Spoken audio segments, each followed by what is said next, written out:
Hi guys and girls, I'm Obsidian Ant and welcome back to No Man's Sky. I'm back here on the PlayStation version of the game and I've since moved quite a few systems closer to the galactic centre.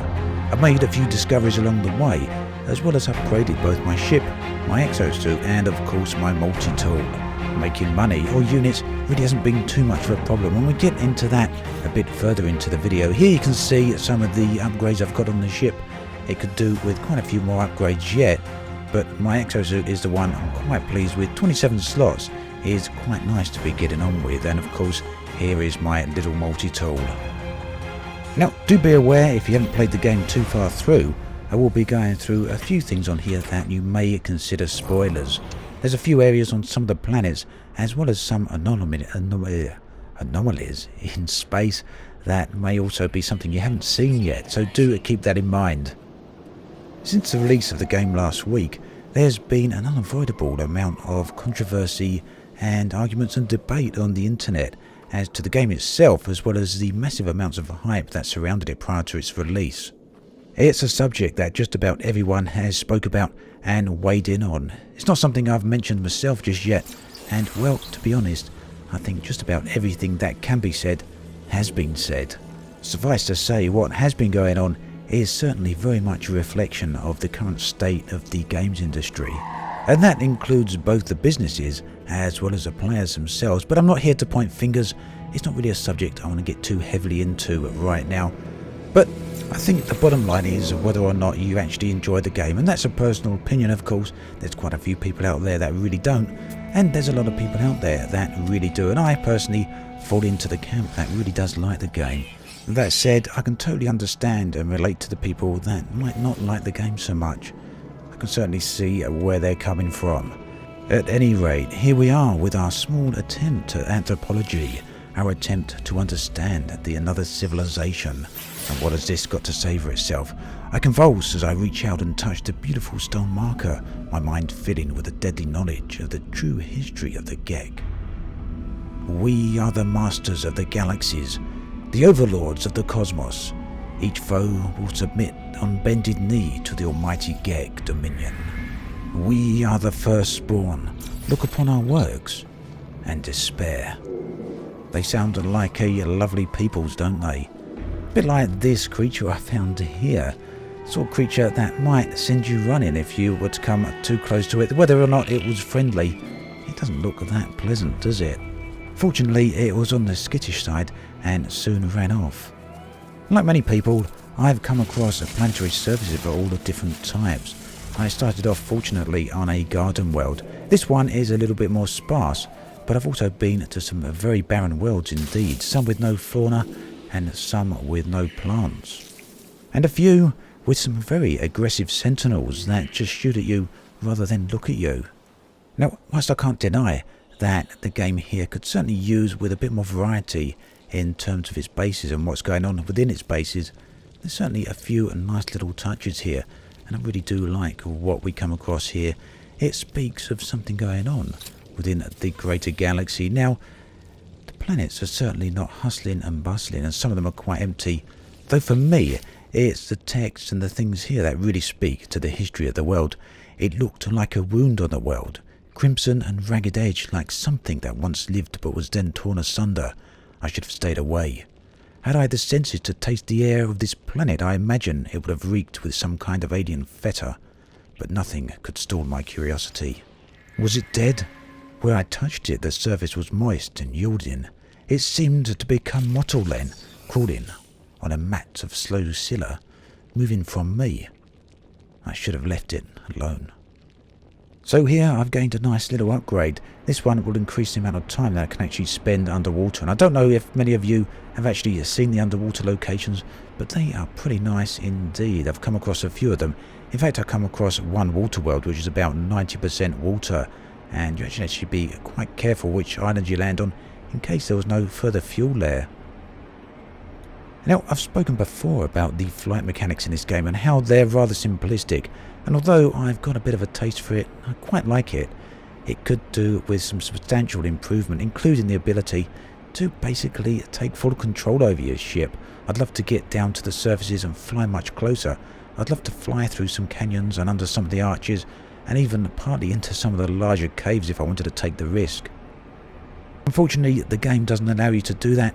Seems a very weird design choice on behalf of Hello Games. I'm not quite sure why they went that way. I know they wanted to go with arcade playability, but this seems to be a little bit to the extreme, and for me, that's probably one of the largest gripes I actually have with the game. At any rate, I do still very much enjoy flying over the surface of planets and just exploring and looking at what there is to see. The landscapes themselves are pretty amazing, and every so often you come across a rather nice little settlement or a monument or some other strange artifact. For me, it's not always about the specific monument or building that you actually discover, but rather how it lays in conjunction with its environment.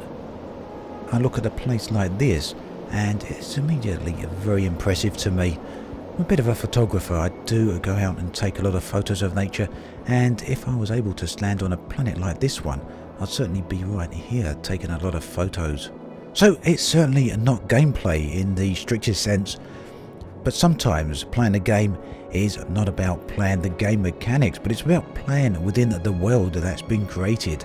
In my opinion, that's very much what No Man's Sky is.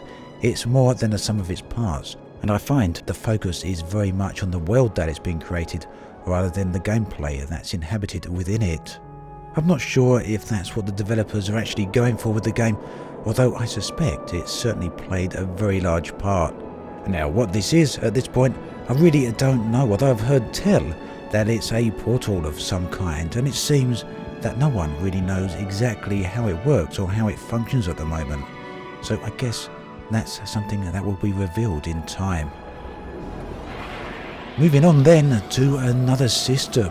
I arrived here to find a space anomaly. Now, this wasn't my first, it was in fact my second. And just to be clear, I'm not actually following the path of the Atlas here.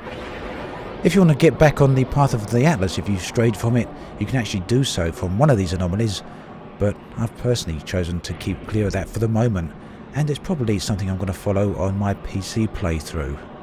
But these are certainly very, very interesting locations, and anomaly really is the right word for them. A structure here floating in space, the origins of which we don't know at this point in the game, something that may get revealed further toward the core, further right at the centre of the galaxy. I don't know, I've avoided all spoilers on that at the moment. But what's certain to me here, what's clear to me, is that what resides here is very much related to some higher intelligence. An awareness or consciousness that is probably much vaster and much greater than that of humanity's. On approach, you'll see that the place is sealed off, but it will open when you get close enough, and the auto-docking will take over, landing you inside. Again, that harks back to the lack of controls here, but that's just the way it is. Now, when you do come in here, you'll notice immediately that it's very, very different to all the other stations out there, and it's certainly quite alien.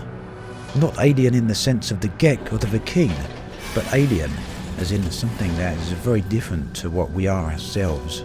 A place constructed by an entity that not only has a different perspective on both time and space, but also looks on reality very different to how we perceive it. And that's one of the standout aspects of No Man's Sky.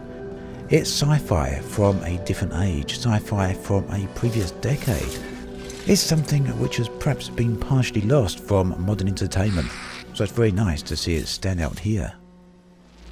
At these anomalies, these places in space, you can actually get some of the Atlas passes that you actually see being requested in various locations. Now, I didn't get one from this station, not quite sure why, but I did get one from the previous place. That was just the Atlas V1. I still need the V2 and the V3, so I'm going to keep going to these anomalies and seeing if I can get an upgrade to those passes.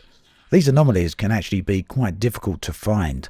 You can't predetermine the location, you can't figure out where it's going to be ahead of time. Basically, they just appear at random, and if you're fortunate, you'll see one as soon as you jump into the system, just as I did here.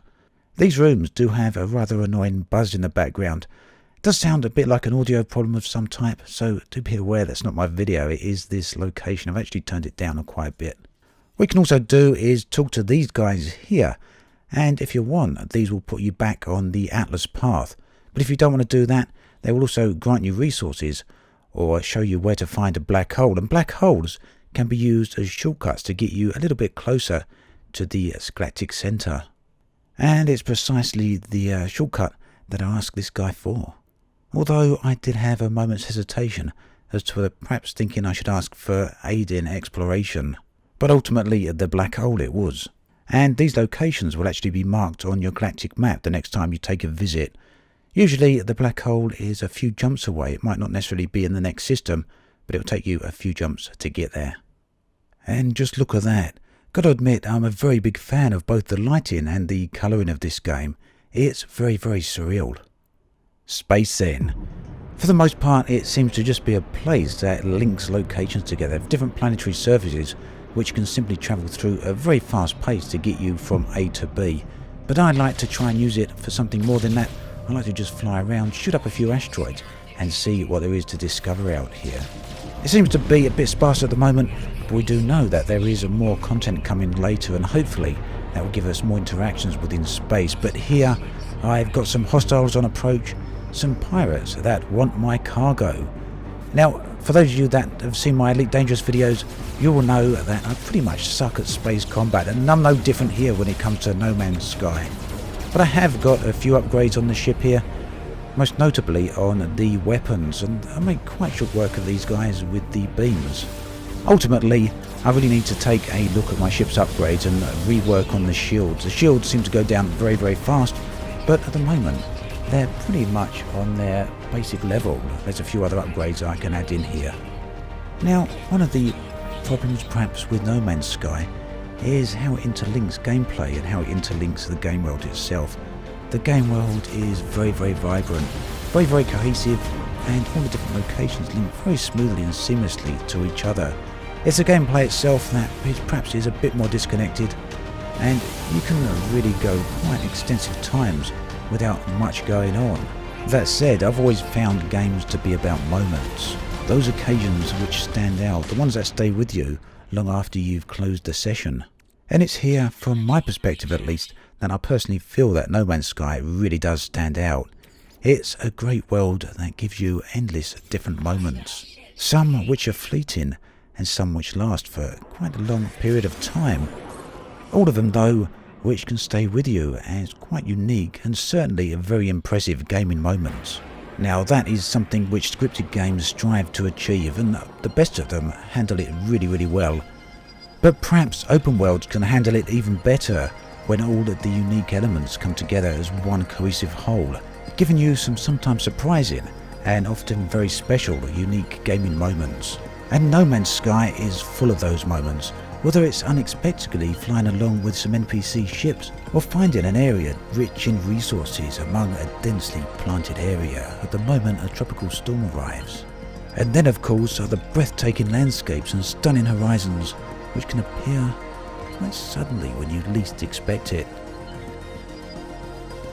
For me, at the moment at least, what I enjoy about No Man's Sky is not so much its gameplay, but its rather fantastic and amazing world. A world which is full of unique and beautiful moments. A universe in which I don't have to actively seek out those special locations, but rather they find me.